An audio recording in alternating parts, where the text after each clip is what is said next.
सितारों को घूरने का जुनून कहाँ से चढ़ गया? सितारों को नहीं, चांद को देख रहा हूँ, जो इतने सारे सितारों में भी अकेला है। क्या हुआ, उदास हो? नहीं, कभी कभी तो ऐसा लगता है कि जैसे जिंदगी मुकम्मल है, और कभी कभी अकेलेपन का एहसास होने लगता है। अरे तो हम सब है ना तुम्हारे साथ। हाँ, साथ तो है। बचपन में अम्मी को खो देने के बाद अब्बा ने कभी कोई कमी महसूस नहीं होने दी, हर तरह से ख्याल रखा है, लेकिन फिर भी कभी कभी बस यूं ही। और मैं, मेरा मतलब मैं भी तो हूं ना तुम्हारे साथ, बाकी घर वाले भी। तुम्हें पता है ना कि घर पे सब तुम्हें घर के फर्द के हैसियत से जानते हैं, सब इतना पूछते हैं तुम्हें। हाँ, ये तो है। अच्छा ये बताओ कि आंटी कैसी? अरे बड़ी मसरूफ है वो तो आजकल। नवाब साहब के घर से कपड़े आए हुए हैं ना सिलने के लिए। तुम्हारा नवाब साहब के घर आना जाना है? नहीं, मैं तो कभी नहीं गई उनके घर। अब बस उनके घर से कभी कभार एक आध जोड़ा आ जाता है सिलाई के लिए। वैसे मुझे बड़ा शौक है उनके घर जाने का।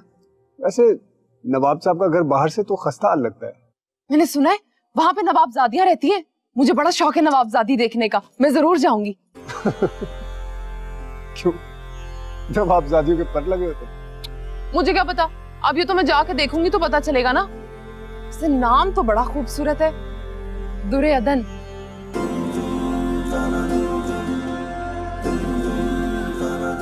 दुरे अदन।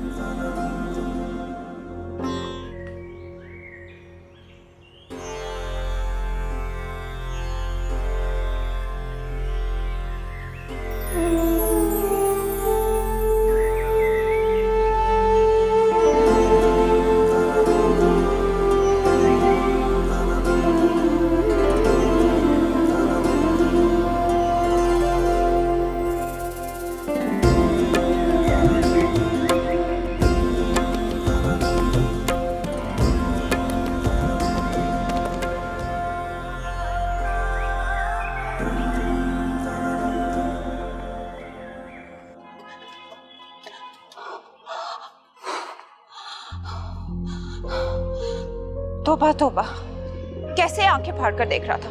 ये लड़के भी कितने बेशर्म होते हैं। फूफो ठीक ही कहते हैं, लड़कियों को छत पर ही नहीं जाना चाहिए। हाय अल्लाह, फूफो को पता चल गया तो अल्लाह ना करे